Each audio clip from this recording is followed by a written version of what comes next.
Welcome to the Eagles blog at merlinmiller.com. Yesterday was midterm elections. Did anything really change? A bit of a shift between the two major parties. But between the Marxist party that represents welfare and the fascist party that represents warfare, the American people weren't really too well represented.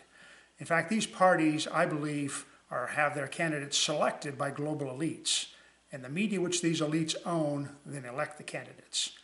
We need true alternatives. We need some third parties, some independent candidates to come up from the grassroots who really represent America, the traditions that our founding fathers set forth. Today, ironically, is the 5th of November. Remember the 5th of November, Guy Fawkes Day. An interesting day to pull out V for Vendetta. It's more than just an entertaining film. The video that I have below this on the blog is probably the most important speech, in my opinion, of the 20th century. It was given by a man named Benjamin Friedman at the Willard Hotel in 1961.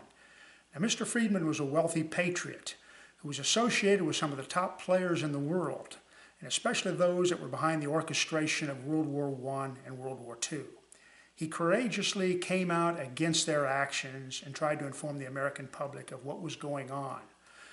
There's also a video by John F. Kennedy, who I believe was trying to right some of these wrongs and going up against what was developing to be a shadow government that Benjamin Friedman alluded to.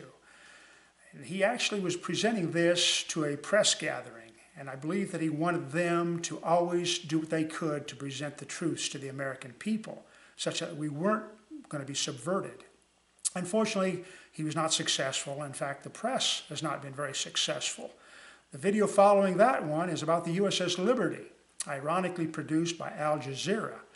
And we have Press TV, we have RTV that are pursuing truths and actually presenting them, whereas the mainstream media America totally ignores them, simply because they're owned by a faction that does not want the American public to understand the truths, the realities of what's happening to our country today. We need heroes to stand up. Dr. Alan Sabrowski is a friend, and one I believe is doing what he can to get truths out to the American people. We need others to do the same thing and put America first. If we can, we must go down that rabbit hole. It may be very uncomfortable, but the rabbit hole of truths is essential if we're going to preserve our country for we the people and not for New World Order supremacists. Thank you.